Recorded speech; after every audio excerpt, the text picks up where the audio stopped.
Батамай, Атамай, Марха – названия местностей в Якутии, где мы бываем, живем, раньше жили. Что они означают, вот эти названия? Давайте порассуждаем об этих названиях. И сегодняшняя наша тема – Батамай.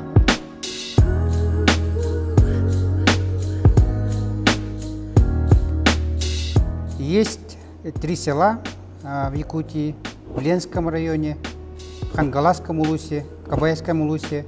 Есть река в Кабайском улусе под таким названием, озеро есть. И что она означает? Это слово Батамай. Я вот прочитал очень много книг в поисках этого слова. Вот книгу Багдарын Сюльбе прочитал. Багдарын Сюльбе – это известный топонимист, который издал очень много книг по топонимике. И что же я нашел? Батамай в словарях, в словаре якутского языка есть вот такое слово «батама» в словаре Пекарского, которое означает сумку или мешок из верблюжьей кожи. Откуда вот в Якутии могла быть сумка из верблюжьей кожи? Почему могли вот так назвать именем этой сумкой верблюжьей кожи? Что-то не верится, да?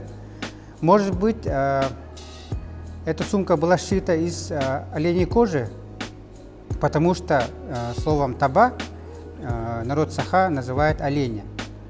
Таба от тюркского слова верблюд. Это слово от названия верблюд перекочевало на оленя.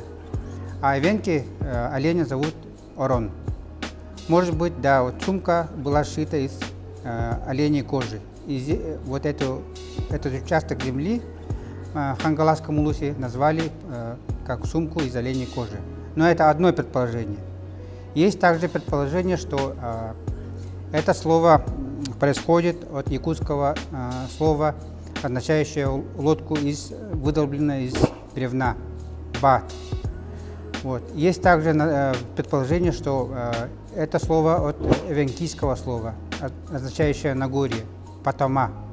Но вот этого слова я в словаре эвенкийского языка не нашел. Кроме того, в якутском языке есть корни слова бат. Бат – это помещаться куда-нибудь, вмещаться. Кроме того, вот есть такое понятие батанбар, то есть иди по этой дороге, батанбар өрюхүнен, иди вдоль этой реки. Кроме того, есть, я вот нашел в одном томе пятнистомного словаря, якутского толкового словаря, это слово, есть такое слово батайданар.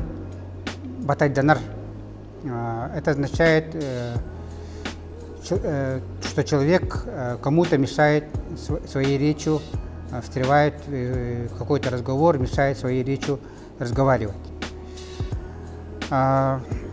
Ну, есть, вот, кроме этого, одно предание, которое мне дали мои хангаласские коллеги. Они посмотрели вот это предание из книги Батамай. Предание это о 2 братьях, Батамай и Лабыджа, которые жили в этой местности.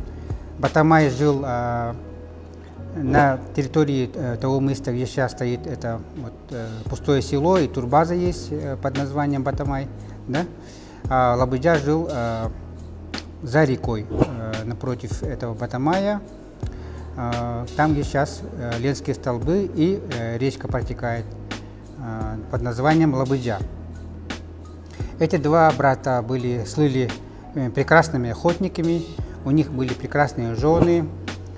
Но вот однажды охотник по имени Тимтон, есть такое село в Нерюнгринском районе, украл жену Лабыджи и вез с собой. И вот Лабыджа выручил, отбил свою жену весной у этого Тимтона, убив последнего выстрелом из лука.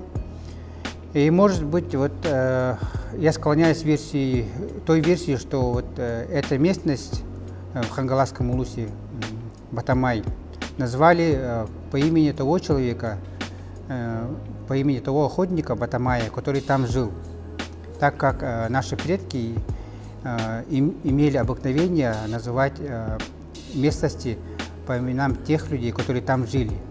Может быть, в других местах, в Ленинском районе, в Кобяйском районе, эти вот названия имеют такое же происхождение. Если у вас есть другие версии по этому поводу, пожалуйста, пишите, порассуждаем. Если у вас есть тоже интересные темы, интересные названия, которые вы хотите порассуждать, тоже пишите. Мы тоже возьмемся, будем исследовать. Ведь это очень интересно. Так что, дорогие подписчики, с началом новой рубрики и до новых встреч!